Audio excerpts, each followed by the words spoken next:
ninth grade students. Hi! Today we will learn together a very easy and important lesson about the present perfect. Let's start together.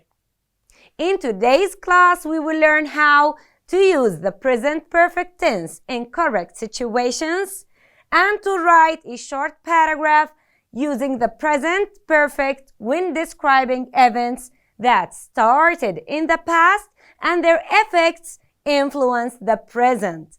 Let's start. Now, let's ask this question. When do we use the present perfect? We use the present perfect when the action started in the past and it has influence or effects on the present time, as you can see. For example, they've been married for nearly 50 years. She has lived in Liverpool all her life. So, the action started in the past and it has effects on the present time. Now, also remember to use the present perfect when you talk about experiences that continue to the present time. For example, I've seen that film before. Your experience of watching the movie is continuous to the present time. Another example, he has written 3 books and he is working on another one.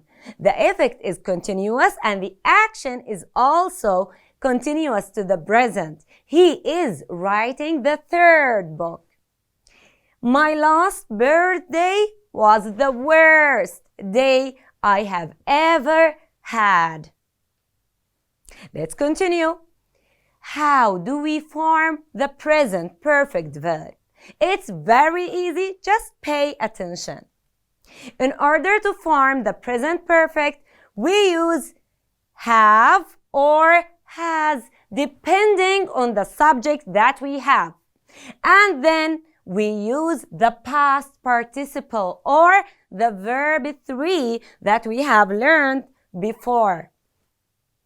The verb 3 or the past participle is usually ending with ed, but sometimes it's irregular and may end with en, like write, written. Now let's learn the negative form of the present perfect. It's very easy to write it in the negative form. All that you have to do is to add not after has or have. For example, I haven't eaten breakfast today. You haven't been to Asia. He hasn't seen the new film. She hasn't played tennis. So, in order to write the negative form of the present perfect, just add not after has or have and then write the verb in its past participle form.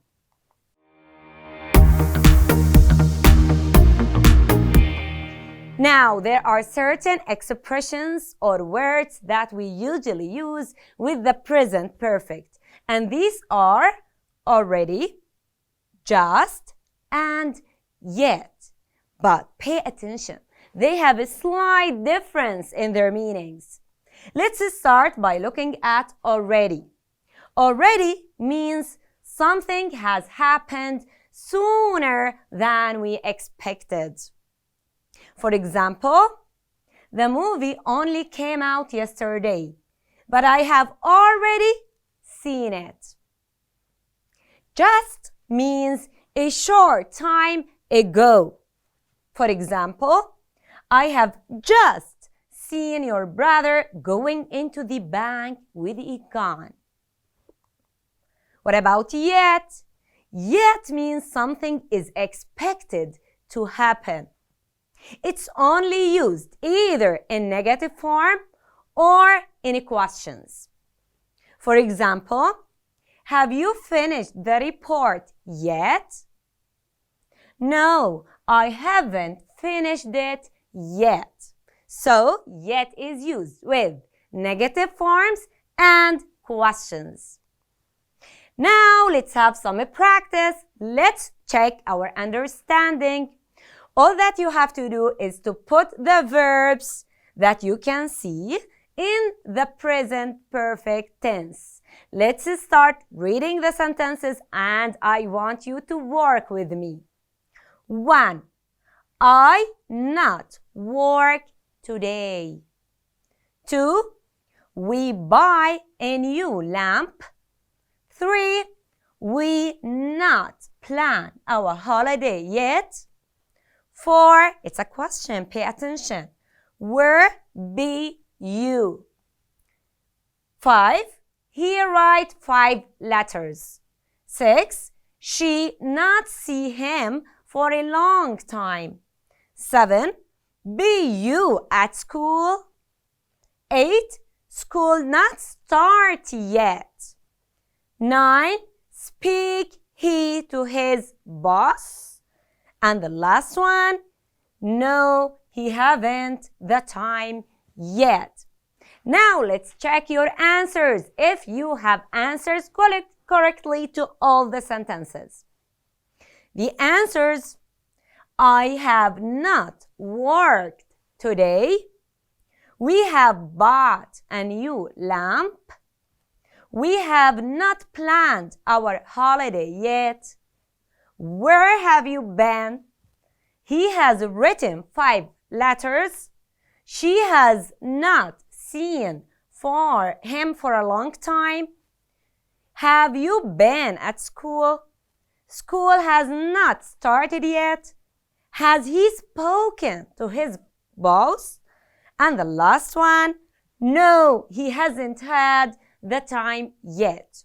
Tell me, who has answered all the sentences correctly? I'm sure that you can do this. Now, you have this assignment.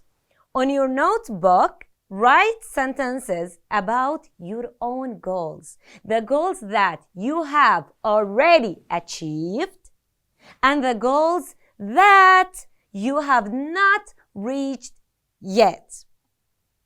Example: I have already finished the 8th grade, but I have not completed the 9th grade yet. As you can see, very easy. I want you to write more examples of your own goals, and it's a good way to organize our life and to set our goals in this life. Now, the lesson has finished. I hope that you have enjoyed this lesson and that you have learned how to use the present perfect. Thanks for watching.